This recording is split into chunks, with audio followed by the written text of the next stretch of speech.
Alright guys, so hopefully later on in my channel I get better recording equipment, but for right now we are going to be restoring this PlayStation 4 Slim. I'll be showing you guys how to clean and change thermal paste.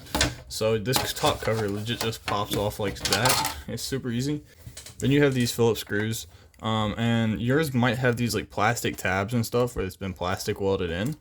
You'll just have to take a razor blade and slice those, or you can just take a knife and all you do, I did a razor blade because it cuts them better, but you just get a knife and you just cut them off. Or you can get a pair of side cutters. You got screws right here. Make sure you remember where the screws go. So you get this long screw right here. So that long screw goes right there. This other flat one right here is skinny and flat. TT8 right here. With this TT8, you can take this off. Security Torx is right here, and one right here, holding in this metal plate. And that fell out, so we're gonna put that. Now, these ones are different sizes than that Security Torx we pulled out, so to make sure you don't forget which ones went where. Now what you got is you got these Phillips screws right here. You got one right there. These are different lengths, so separate those once again. I remember where they went. So we pull in. So you're gonna lift up one side and get it pulled out. I actually haven't did a repair on this model, and apparently somebody put this blackout sticker right here. I don't know if you guys are noticing this blackout sticker I'm talking about. So they put this blackout sticker. Of course, it's going to show Exiles as you voided your warranty. That doesn't really bother me because my PlayStation's not on warranty, and also legally they can't prevent you from doing it. T8, which is the size 8 Torx security pin, it is black. So guys, remember that the black one goes in there. All right, now you should be able to pop up on this corner, pop up on that corner, and if it's like the PS3, which I believe it is, should just slide forward. Like, look at all that dirt and stuff on there in the bottom of this. Look at all that dust. We're gonna go take that and clean that in a minute. Oh, look at that. That is nasty. The screwdriver. And if you're using a screwdriver, you just want to be careful just to pick up on the back of it and not scratch your board. I did try to put mine on. We're gonna take this and we're going to just one screw, and it should just lift up like so. So here it is right here. So this is actually your Bluetooth, I believe. This should be your Bluetooth, or this is either your Wi-Fi one, but I believe this is for Bluetooth. Be very careful with. And just gently pull out like so. And then there's a board over here that's got them in it. You're gonna gently pull it out that board. You don't want to damage the ribbon connectors. And that looks like it's a Torx. No, it's not. It's just so dirty I couldn't tell. It is a Phillips right here on this, which I believe should be your power button. More above angle. We got that screw right there. Come out of that. We're gonna set that over there, and we're gonna pull up on this, which looks to be a speaker. I don't know if that's the only purpose it has. It might be like the power on for the power on. It is a soundboard. I'm looking for water damage on any of these components, which I do not see, which is great.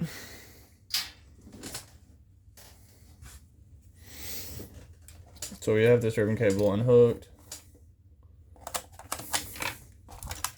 We have this ribbon cable right here. You want to be very careful with these.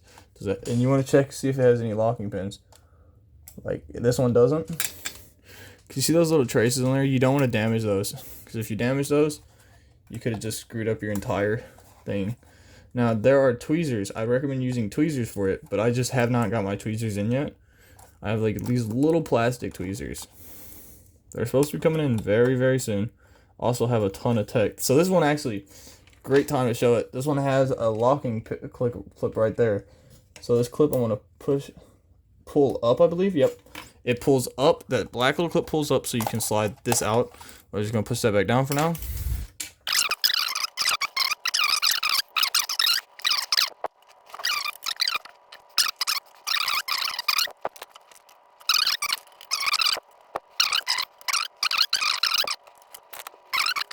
What we're gonna do, we don't want to put a lot of strain on the connector itself.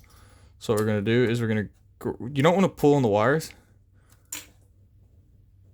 And make sure it's not got no security tabs. So you don't want to pull on the wires, you want to pull on the connector body itself, so you don't pull the wires out, because then you got to learn how to do terminals and stuff. So now this should, I believe, pull up.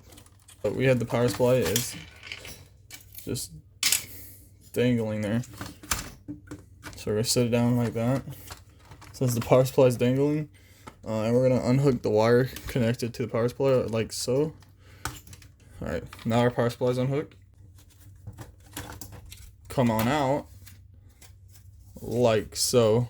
Now we have this entire thing out.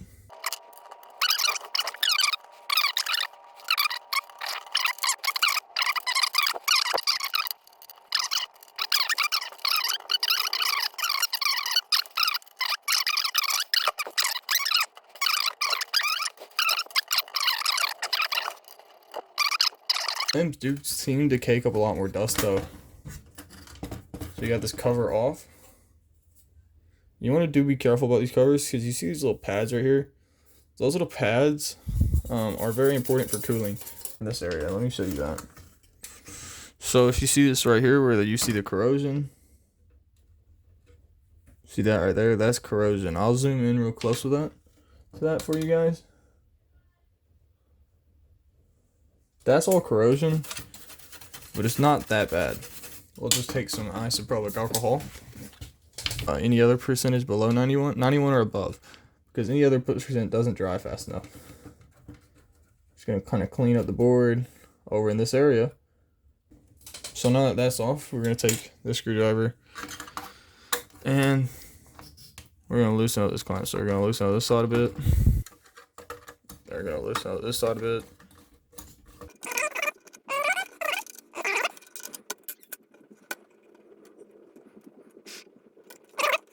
You get this plate, you can lift it up and move it out your way.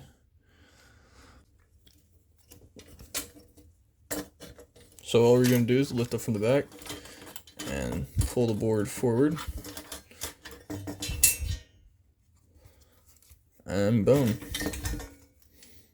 Yep, look at that thermal paste, okay? You see how there's like none on the die? You need thermal paste on the die, and also this board is dusty as crap. So I'm gonna get this board cleaned up, and then I'll show you guys how to clean the die off. To get a little bit of alcohol on a Q-tip, and I like to kind of just rub it in and soak that die with isopropyl alcohol. Clean off the die like so. Be very careful. And we're gonna put the paper towel in the isopropyl alcohol. Okay.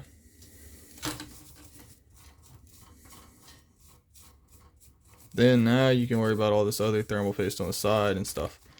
And we're gonna do the same thing with this. We're gonna get ice alcohol, clean that all up. Now you want to use some new thermal paste.